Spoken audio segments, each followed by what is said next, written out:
देवरिया में मुझे लोग एक साल तो देवरिया में मेरे लिए मुर्दाबाद जिंदाबाद जुलूस वो मसाल लेके कि राम वृक्ष मुर्दाबाद करके नारे लगाते थे। इस उम्र में भी दौड़ते हैं, देखते हैं कभी दौड़ने लगते हैं एकदम से। ये कहाँ से न देखिए अच्छा काम करने का जो है जिम्मा सौंपा गया है, तो क्यों ना अच्छा काम किया जाए। और अब जब आप जैसे श्रेष्ठ है तो अगर सिंघम वाकई आपको देखना है, किसी में ढूंढना है, तो बाजीराव सिंघम वाकई हमारे साथ टीएसआई राम वृक्ष यादव जी हैं। के पहले नदी में लोग डूब के मरते थे, उसके बाद 16 के बाद लोग मरते हैं, लेकिन 3 साल का रिकॉर्ड है कि कभी ट्रेन के नीचे से लोगों को बचाते हुए, कभी गोली चल रही उसके सामने जाते हुए, मतलब ऐसा तो कोई सही बात तो है कि बहुत सारी चीज़ें हैं। जैसे जब मैं उनसे बात करता हूँ, उनको बताता हूँ कि आपकी ज़िंदगी सिर्फ आपके लिए नहीं, आपके मम्मी पापा के लिए, आपके भाई बहन के लिए। नमस्कार, मैं अमित कुमार, आप देख रहे हैं टीवी समाचार। टीवी समाचार की टीम इस वक्त गोरखपुर के नौका विहार में है, लेकिन हमारे पीछे एक तस्वीर एक व्यक्ति को देखते होंगे जो किसी पैसे के मोहताज नहीं है। देवरिया के बाजीराव सिंघम कहे जाने वाले राम वृक्ष यादव, टीएसआई राम वृक्ष यादव जी हैं, और हमें मिल गए हैं गोरखपुर के नौका विहार पे। हमने सोचा कि बहुत सारा वीडियो इनका देखें, बहुत सारा वायरल होता रहता है। हालांकि एक बार इंटरव्यू ले चुके हैं, लेकिन वो मज़ेदार इंटरव्यू नहीं था। सबसे पहले राम वृक्ष यादव जी, आपका बहुत बहुत स्वागत है। और आपसे पहली मुलाकात है, दूसरी मुलाकात है, और दूसरी मुलाकात में लगा कि वाकई आप जो कैमरे पे दिखाई देता है, वाकई आप साक्षात वैसे दिखते हैं। जैसे हमको ये वर्दी मिली है, ये ईश्वर की बड़ी परम कृपा से वर्दी मिलती है। जैसे आपको माइक मिली है बहुत श्रेष्ठ काम करने के लिए, ऐसे मुझे श्रेष्ठ काम करने के लिए वर्दी मिली है। ये मैं और भी एनर्जेटिक हो जाता हूँ और मेरी ऊर्जा बढ़ जाती है जब आप जैसे श्रेष्ठ युवा मेरे पास खड़े होते हैं और कहते हैं कि आपका काम अच्छा है। और सच में मैं ड्यूटी में था, मुझे लगा कि क्यों ना आपके माध्यम से आम जनमानस को सचेत किया जाए। आप इसी के लिए समय बर्बाद कर रहे हैं। मैं ऑलरेडी यहाँ पे फ्री हूँ, मेरा यातायात का पखवाड़ा चल रहा है, इसमें बहुत सारे हम लोगों को अवेयर करना होता है, तो इसके लिए मैं यहाँ पे ड्यूटी में भी हूँ। और आप के माध्यम से मुझे लगता है कि जनमानस को कुछ अच्छी बातें बतानी चाहिए। अच्छा, मैं हमेशा से देखता हूँ टीएसआई राम वृक्ष यादव जी सबसे अलग काम करते हैं, ये मुझे लगता है, क्योंकि अभी तक बहुत सारे टीएसआईओ को देखे हम, चाहे गोरखपुर हो, देवरिया हो, लखनऊ हो, लेकिन आपके इतना काम में कोई सफल नहीं रहा सर। ये काम करने का तरीका कहाँ से आया आपके अंदर, इतना जुनून कैसे आता है? इस उम्र में भी दौड़ते हैं, देखते हैं कभी दौड़ने लगते हैं एकदम से। ये कहाँ से? न देखिए, दुनिया में इस समय हमारे सामने मौजूद 2 उदाहरण हैं। देश के प्रधानमंत्री माननीय जी, मतलब एक दिन पूरी दुनिया को पता कि वो चाय बेचा करते थे, ऐसा वो खुद कहते हैं। और हमारे महाराष्ट्र श्री उत्तर प्रदेश के माननीय मुख्यमंत्री जी, और एक मतलब पुजारी से स्टार्ट जीवन करते हैं और आज प्रदेश के मुख्यमंत्री हैं और देश के लिए, मतलब इतने मोटे से उदाहरण है, ऐसे बहुत हज़ारों उदाहरण है। जैसे ना आपकी इच्छा शक्ति कैसी है, आप करना क्या चाहते हो, समाज को देना क्या चाहते हो, मतलब तो बस ऐसे ही ताकत आ जाती है। जैसे उन लोगों, अच्छा इतने बड़े बड़े 2 उदाहरण मेरे सामने हो कि यहाँ से वहाँ तक अगर पहुँचा जा सकता है, तो मतलब मैं तो, मुझे तो भगवान ने बहुत सारा, उन लोगों के पास पहले ऐसा कवच नहीं था, लेकिन हमें तो एक कवच देके अच्छा काम करने का जो है जिम्मा सौंपा गया है, तो क्यों ना अच्छा काम किया जाए। और अब जब आप जैसे श्रेष्ठ युवा कहते नहीं काम अच्छा है, तो और लगता है कि निष्ठा से, लगन से, मेहनत से काम किया जाए और उसका रिजल्ट सामने है। लोग पुलिस वाले को जिस तरह से प्यार करते हैं, मतलब मुझे प्यार करते हैं, मुझे लगता है कि हर पुलिस वाला वो प्यार पा सकता है जब वो हम दूसरे को देने लगेंगे, अच्छा देने लगेंगे, काम आने लगेंगे, तो मुझे लगता है कि मतलब हमें प्यार मिलने लगेगा। अच्छा सर, हम लोग एक फिल्म देखा करते थे अजय देवगन का, उसमें सिंघम का रोल निभाते थे। लेकिन देखी जाए तो अगर सिंघम वाकई आपको देखना है, किसी में ढूंढना है, तो बाजीराव सिंघम वाकई हमारे साथ टीएसआई राम वृक्ष यादव जी हैं। कहा जाता है कि वो फिल्म वाले हैं, लेकिन रियल लाइफ में अगर देखी जाए तो बाजीराव सिंघम तो आप है सर। ये नाम किसने रख दिया? ये सूटेबल नाम है और जैसा काम करते हो वैसा नाम है सर। देखिए, देवरिया में जब मैं था, तो जब मेरी पहली पोस्टिंग बरस थाने में हुई, आप लिखा पढ़ी में आप आरटीआई कोई मांग ले, कोई भी व्यक्ति आरटीआई मांग ले, 2013 से लेकर 13, 14, 15, 16 तक उस थाने में, उसके पहले नदी में लोग डूब के मरते थे, उसके बाद 16 के बाद लोग मरते हैं, लेकिन 3 साल का रिकॉर्ड है कि थाने के घाट पे एक भी आदमी डूब के नहीं मरा। अच्छा। अगर वो डूब रहा होगा तो लोग थाने की तरफ दौड़ते थे। और मेरी 2-3 घंटे की वहाँ पे प्रैक्टिस थी, 2 घंटे की तो थी ही, और मेरा जिस ड्रेस में मैं होता था, ऐसे नदी में कूदना होता था, ऐसे 10-12 तो लोगों ने लाइव देखा। वहाँ आग लगी, छत पे चढ़ते हुए देखा। फायर ब्रिगेड को आने में देर है, पता चला कि पब्लिक का कोई आदमी नहीं चढ़ सकता। फायर ब्रिगेड तीसरी मंजिल पे आग लगी है लोगों को।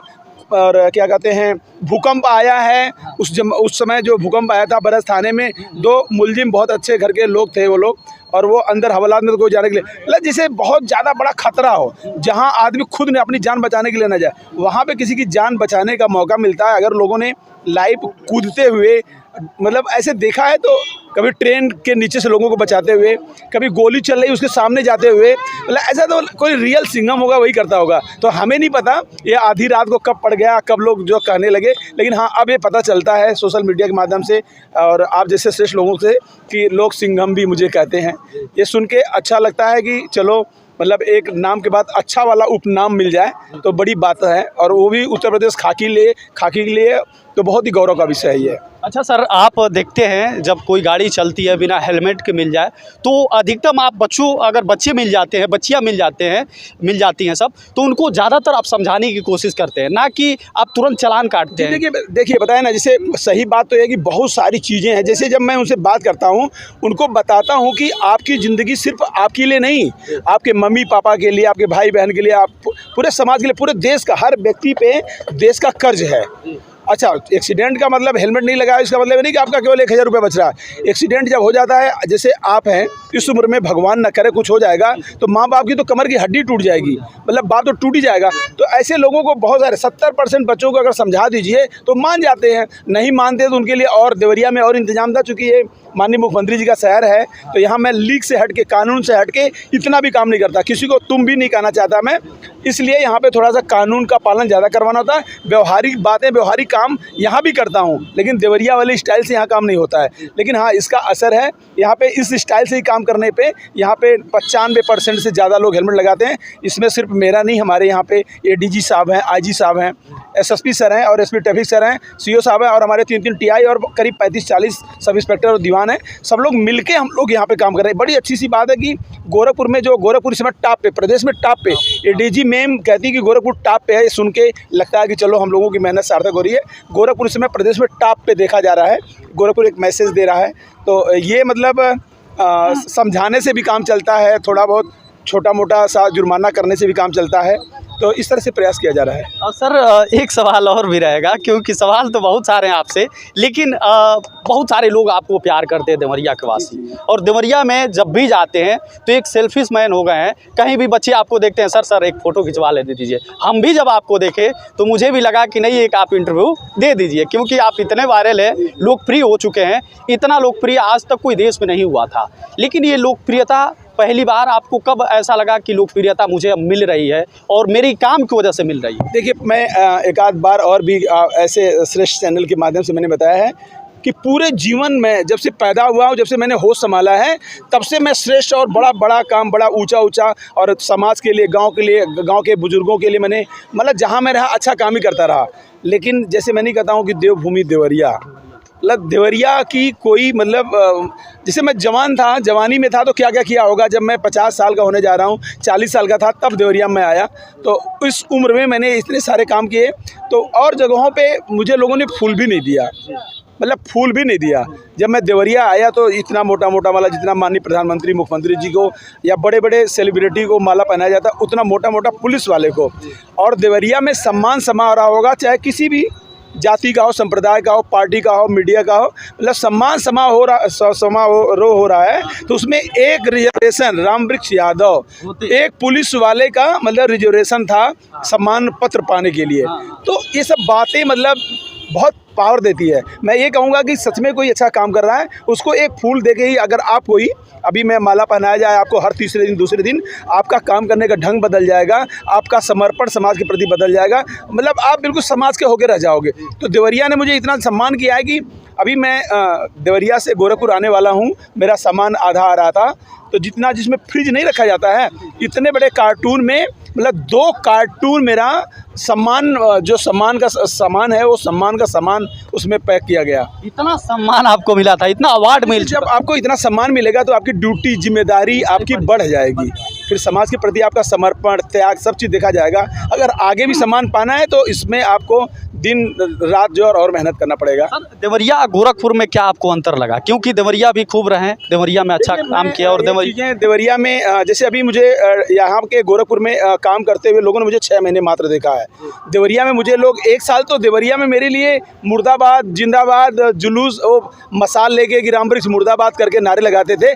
जिन लोगों ने नारे लगाए वो मेरे वहाँ पे सबसे बड़े फैन, सबसे बड़े फॉलोअर, वो सबसे बड़े मेरे हमदर्द बने। उन्हीं लोगों को जो सबसे पहले मेरा विरोध किया था, वही लोग मेरे साथ रात को 2 बजे शादी का जो है गाड़ी फंसी हुई दूल्हे की, 2 बजे रात को मैंने फ़ोन किया तो वही लोग आके मेरे साथ रात को जाम खुलवाए। मेरा सिपाही नहीं आया, लेकिन पब्लिक के लोग, जिन लोगों ने मेरा विरोध किया, वही सबसे ज़्यादा सपोर्ट किए। तो देखो, जब आप अच्छा काम करोगे तो शुरू में आपको दिक्कत होगी, परेशानी होगी। ऐसे गोरखपुर में भी अभी लोग नहीं समझ रहे थे, लेकिन अब गोरखपुर में लोग जान गए हैं कि नहीं, ये राम वृक्ष अपने लिए नहीं मेरे लिए काम करता है, और लोग बहुत सपोर्ट कर रहे हैं। यहाँ भी अभी मैं 5 महीने तो मुझे पानी नहीं मिलता था, लेकिन अब यहाँ भी लोग मिठाई के साथ पानी चौराहे पे देने लगे हैं। तो गोरखपुर की जनता को भी और यहाँ के श्रेष्ठ लोगों को भी, और स्पेशली देखो, ये बात किसी से नहीं छुपी है, ये मैं ज़रूर कहना चाहता हूँ कि जो ये मीडिया है ना, मीडिया के लोग, जो श्रेष्ठ मीडिया के लोग हैं, बिना इनके सपोर्ट से आप दुनिया का कोई अच्छा काम नहीं कर सकते हैं। अभी मैं अच्छा काम कर रहा हूँ, मैंने किया, जिसके साथ किया 2 लोग देखे, लेकिन मीडिया के लोगों ने उसको 4 को दिखाया, 40 लोगों ने देखा, फिर 4 लाख 4 करोड़ लोग देख लेते हैं। उससे 2-4 लोग इंस्पायर होते हैं कि इनको इतना सम्मान मिल रहा है, इतना मिल रहा है, तो हम भी करेंगे। तो हमारे साथी हमसे कहते हैं कि सर, हम भी आपकी तरफ बनना चाहते हैं। मेरे पोस्ट पे आके लिखते हैं पुलिस वाले, सिपाही लोग, दीवान दरोगा लोग, कि सर हम भी आपकी तरह काम करेंगे।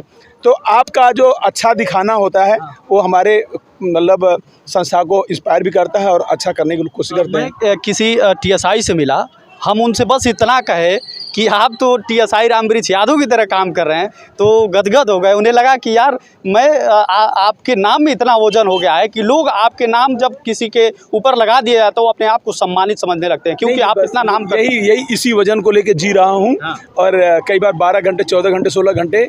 और चूँकि अमित जी हैं देवरिया के राइजिंग भारत के, एक बार उन्होंने कहा कि सर मैं आपके साथ 24 घंटे रह के कुछ काम मतलब देखना चाहता हूँ कि मतलब आप कैसे काम कर पाते हो, क्या खाते हो, कैसे रहते हो। अमित जी के साथ मैं रात को सोया, एक साथ हम लोगों ने दोनों साथ एक साथ खाना खाया, अपने घर पे सोया, और दिन के 11 बजे बजते बजते अमित जी कहे कि सर ये केवल सिंघम के बस का, मेरे बस का नहीं है। वजह थी कि जब वो अमित जी को 11 बजा, उसी टाइम हम लोग डीएम साहब के आवास के सामने थे। एक एम्बुलेंस जाम बहुत ज़्यादा था, एक एम्बुलेंस फंस गया।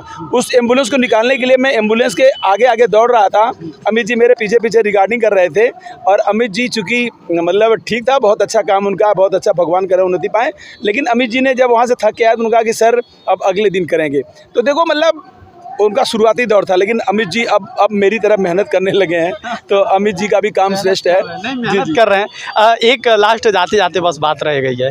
अब एक इंटरव्यू में, एक खास इंटरव्यू में, मनीष कश्यप के इंटरव्यू में कहे थे कि मुझे अगर कहीं नौकरी करना हो, फ्री में करना हो, तो मैं देवरिया देवभूमि में करूँगा। अगर मेरी नौकरी खत्म हो जाने के बाद भी मैं फ्री में करूँगा। ये कहाँ तक सही? नहीं, देखिए, मैंने फ्री उसमें कुछ लोगों को लगा कि बिल्कुल मैंने कहा कि अगर मेरी वहाँ से रोजी रोटी चलेगी, उसमें एक लाइन और है, लोग ध्यान नहीं देते उस पर।